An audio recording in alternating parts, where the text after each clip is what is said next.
Well, hello and welcome once more to RMTV. Now, the shadier aspects of Britain's media have been in the spotlight recently with the Leveson inquiry, and the trade union movement has long had a difficult relationship with the Fourth Estate. In this short feature, we look at how and why the capitalist media in Britain just love to hate the trade union movement. The RMT has come in for attacks from the media consistently, particularly over this last decade. And they've tried to destroy our leaders, they've tried to destroy our representatives. Bob Crow is just the recent example, but right the way over the decades, the media that's owned by a small group of rich people and rich corporations have tried to destroy our union by dividing us, by identifying our individual leaders and victimising them, making up stories, telling lies, and generally launching what has been a consistent assault on our union. What concerns the enemy, the people in the media who are the voice of the employer and political class that oppose us, is that you won't get any attack necessarily, or a very small attack, on the unions that are not effective. Unions that are effective, that are well organised, and actually are prepared to get off the knees and stand up and say enough's enough, they're the ones that scare them. So they're the ones they have to shout at and try and undermine and abuse, frankly, because sometimes what they call journalism slips into downright unlawful abuse, in my word, of some of the finest trade unionists in the movement in the RMT. Key position for Bob Crow. They don't want you to have decent pay, decent conditions. They want you to live in a cave. That's what these people want. And anything that you get, you've got to fight for. And anything you want to keep, you've got to fight for. But this crowd that operate in the media, what they basically want to do is say there should be no opposition at all to free neoliberalism policies. Basically, the employer decides when he wants to hire you, when he wants to fire you, does what you want, usually like a piece of lemon in one of these West End cocktails, squeezes the juice out of you when they want you, and then tosses you to one side when there's no juice left. In Britain, there is very little political diversity in the press. It's gathered round the sort of centre-right, and therefore people's sources of information, if they just rely on the national press, are very, very limited to what the owners of those newspapers want people to learn about. If there's one good thing about this horrible diatribe, it's that it just shows you what the establishment think of workers standing up for themselves and taking action to improve their terms and conditions, and that they're going to try to demonise us and poison us with the public and try to encourage our own members to break our strikes. But the thing is, if we weren't doing a good job, for members and getting decent terms and conditions and protecting people in the workplace, then the press wouldn't be saying things like these. So that's, if there's anything to be taken from rubbish like this, it's that we're obviously doing a good job. We've had Bob down in our local area, and people thought, oh yeah, they heard him speak, and it just totally transformed how and passionate he comes across. And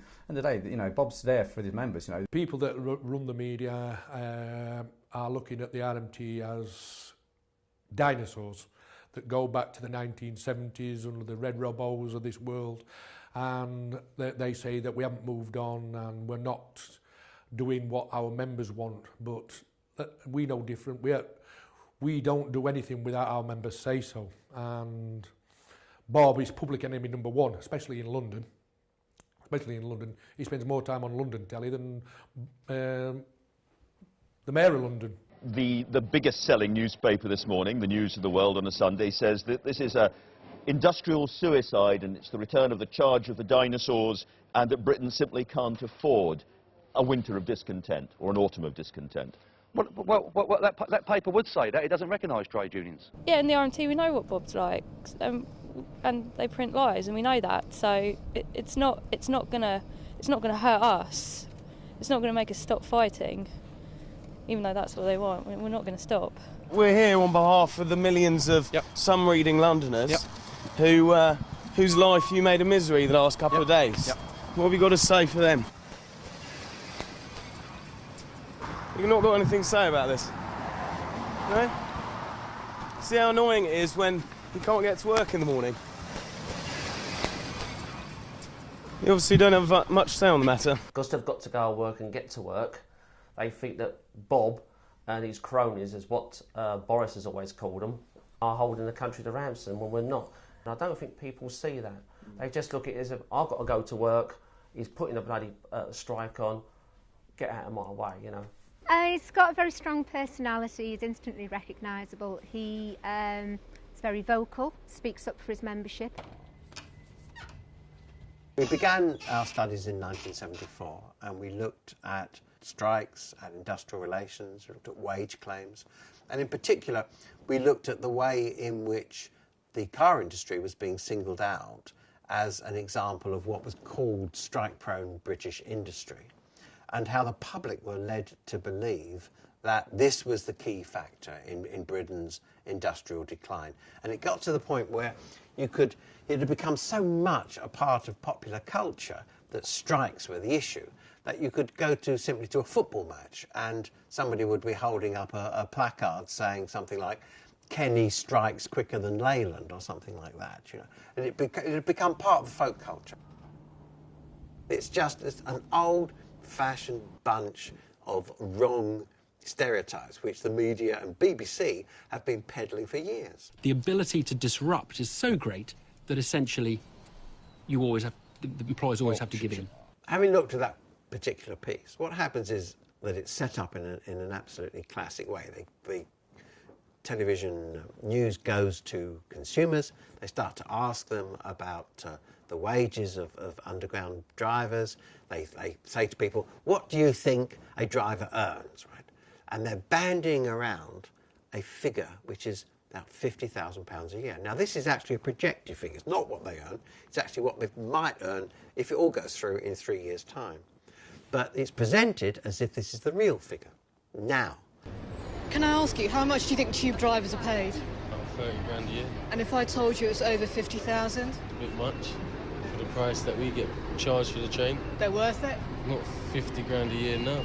And then that cuts straight in to Euan Davis saying, you know, here we have all these outraged consumers who we've just actually misled into being outraged. But you know, he doesn't say that, of course. And then, of course, you go straight into the interview, and then it becomes a real set to, actually I think a very funny piece in which Euan Davis is asked about his own income and things like that. And which I thought was all good fun. Can I ask you a question? How much do you earn a year? I'm very happy to publish my salary when all these things are published. No, I'm not going to tell you right now. I'm not going to fall for that one. Don't worry. No, you're not falling for anything. All I'm trying to say is... What I want to do is... Let's just ask... I'm asking you a question. Obviously, you're very uncomfortable about what you earn. In the interest of transparency, then, what was your pay rise this year? My pay rise this year was 4%. You no doubt say that my pay went up by 12%. No, I'm not going to say anything. I'm just asking you. Just asking the question. I certainly never caused a crisis in Britain. No, but what's your overall pay package? My pay package is around about £90,000 and £30,000 that the employer puts in for my pension. I see. So you got a bigger rise than most of your members? I got a bigger rise because, unfortunately, we get paid 4 weekly, and last year was a unique year when we got 14 pay packets. Next year, my pay will go down because we only get 12 pay packets. OK, Bob Crow, thanks very much. By the way? Not enough. For the press coverage of Bob Crow and making out, you know, he's earning this much, he's not taking pay cuts when we're striking, stuff like that. So the people just think that the RMT is there to bring London to a standstill. We need to change public opinion on that. What we're trying to do is defend our members' jobs, get them decent pay and conditions, and making life more safer for them at the workplace. It's what's called trade unionism, and that's what they don't like. BBC is a public institution. It should not be allowed to misrepresent trade unions or anybody else. It's absolutely crucial to protest, to argue and to complain. We've been arguing about a wealth tax. We've been saying that the top 20% of the population own something like 63% of the wealth. The top 10% have £4 trillion in personal wealth. Just a fifth of that would pay off the whole national debt. So when are we going to have a proper taxation system? Why keep picking on working people? Why lower their wages? Why impose VAT upon them? Why not say that the people who have actually taken the bulk of the money actually need to pay some of it back in order to make the society a better society? The values that we hold are the same values that are held right across the world. And that's decency, job security, decent conditions, and a world that lives in peace. That's what they don't like. So he is actually just saying what is happening out there. Now, in order to get his point across, he sometimes has to emphasise it a bit more stronger than, say, you or I would if we were having a talk in a pub. But his aim is to raise awareness and to get people to understand what's actually happening on the ground floor. So they would not like him to be there, and if they could, they would shut him up, because that way the great people out there would not understand what is really going on.